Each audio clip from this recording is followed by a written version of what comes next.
Hello everyone, कैसे हैं आप। आई होप आप सब लोग अच्छे होंगे। स्वागत है आपका मेरे अपने चैनल में आरती की दुनिया में, जिसमें मैं हूँ लीजा ब्रूनो। है मेरे कुकिंग ब्लॉग, फैमिली ब्लॉग, थोड़ा सा खट्टा, थोड़ा सा मीठा और थोड़ा सा तीखा।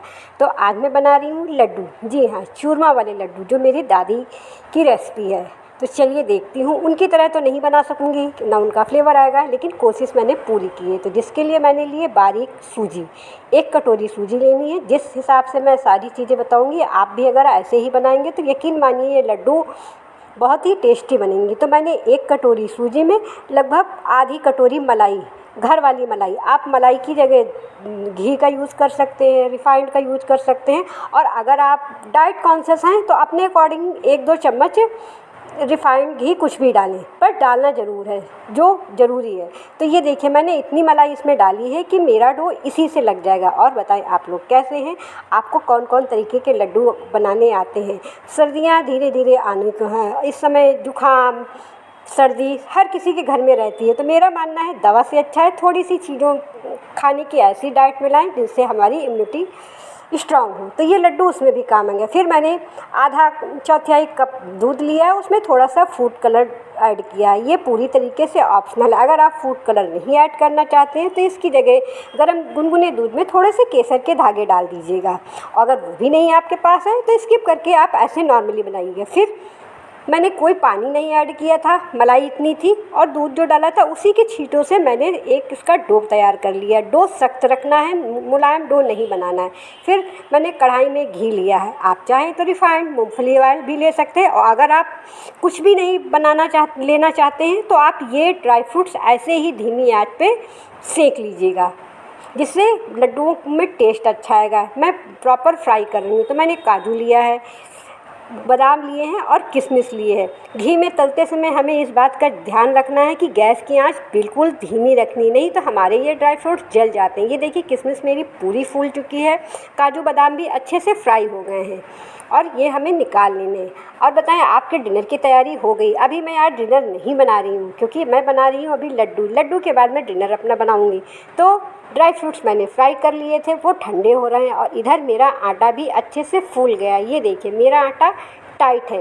अगर आप ये लड्डू बनाते हैं तो आटा टाइट रखिएगा। और फिर हमें इसका छोटा छोटा सा पोर्शन लेना है और मुट्ठी के हिसाब से, जैसे मुठियाँ बनती हैं वैसे ही हमें इसकी मुठियाँ बना लेनी है, ना बेलना है। इसमें आपको किसी चीज़ की बेलन की कोई ज़रूरत नहीं पड़ेगी। हाथों के इस्तेमाल से थोड़े थोड़े बाउल्स लेके अपने साइज़ के अनुसार जैसा आप चाहें, लेकिन कोशिश ये करिएगा कि इनकी मुठियाँ छोटी छोटी बनाइएगा, ज़्यादा मोटी नहीं करिएगा, क्योंकि ज़्यादा मोटी मुठियाँ पकने में टाइम लगेगा और जितनी छोटी मुठियाँ रहेंगी वो इजी वे में पक जाएंगी। तो आप देख रहे हैं ना कि मैं अपने हाथ के ही सहायता से इनकी मुठियाँ मैंने बना ली। ये देखिए, साइज़ शेप आप अपने अकॉर्डिंग रखिएगा, बस ध्यान रखिएगा कि साइज़ थोड़ा छोटा ही रहे। फिर मैं घी में फ्राई कर रही हूँ। फिर मैं बोलूँगी कि अगर आप घी अवॉइड करते हैं तो आप छोटे छोटे पोर्शन में इनके पराठे बना लीजिएगा और वो पराठे आप तवे पे सेक लीजिएगा, जिससे आपके बॉडी की डाइटिंग हो जाएगी और ये हेल्दी लड्डू आप खा भी सकेंगे। तो ऑप्शन मैंने दोनों दे दिए हैं।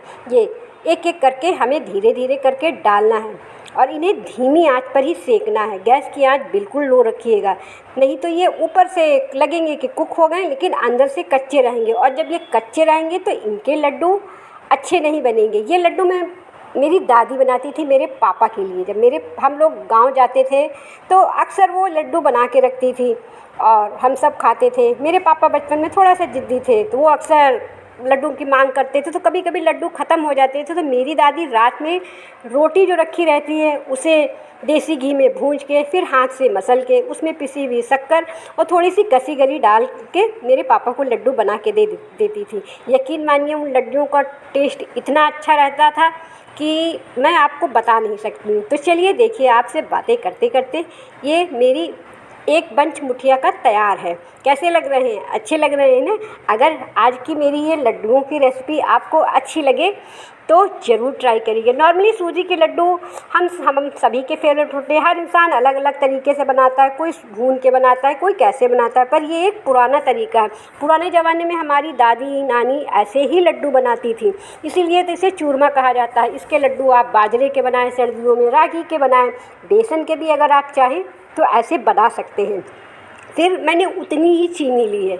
1 कटोरी सूजी में मैंने 1 कटोरी ही शक्कर का इस्तेमाल किया। अगर आपके पास वो हो, खांड हो, मिश्री हो, तो आप उसका भी ले सकते हैं। बाज़ार में जो पिसी हुई आती है तो आप उसका भी इस्तेमाल कर सकते हैं, जो आपके पास हो। मैंने चीनी में ही 5 से 6 इलायचियाँ पीस के डाल दी।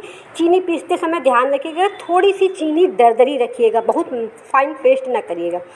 आपसे बातें करते करते मेरी सारे सूजी की मुठियाँ फ्राई हो गई थी। अब बारी थी गरी की। तो गरी फ्राई करते समय मैंने गैस की आंच एकदम बंद कर दी थी, क्योंकि कढ़ाई मेरी गर्म थी। और बस हमें इसी की आंच में हमें इसे धीरे धीरे भूनना है। इस लड्डू में थोड़ा सा ये टाइम टेकिंग है, तो आपको समय लगेगा इनको बनाने में, लेकिन यकीन मानिए जब ये लड्डू बन के तैयार होंगे तो ये आप अपने हस्बैंड के लंच बॉक्स में, बच्चों के टिफ़िन में, इवन नाश्ते के साथ एक डेली लड्डू लेंगे तो नॉर्मली बॉडी का पेन है, ये सारी चीज़ों की दिक्कतें नहीं होंगी। बाकी ड्राई फ्रूट्स आप अपने अकॉर्डिंग और घटा या बढ़ा सकते हैं। मेरी मुठियाँ ठंडी हो चुकी थी तो मैंने इन्हें हाथ से ही फोड़ लिया है। मेरी मुठियों में मोयन बहुत ही ज़्यादा है, तो मुझे मिक्सी की ज़रूरत नहीं पड़ी। अगर आप थोड़ा सा कम मोयन लेंगे तो आपको फोड़ने के बाद, ठंडा करने के बाद मिक्सर ग्राइंडर में इन्हें पीसना होगा और इसका एक दरदरा सा हमें पाउडर तैयार करना है। ये देखिए कैसा है ना, मेरा पाउडर बिल्कुल बन के तैयार है।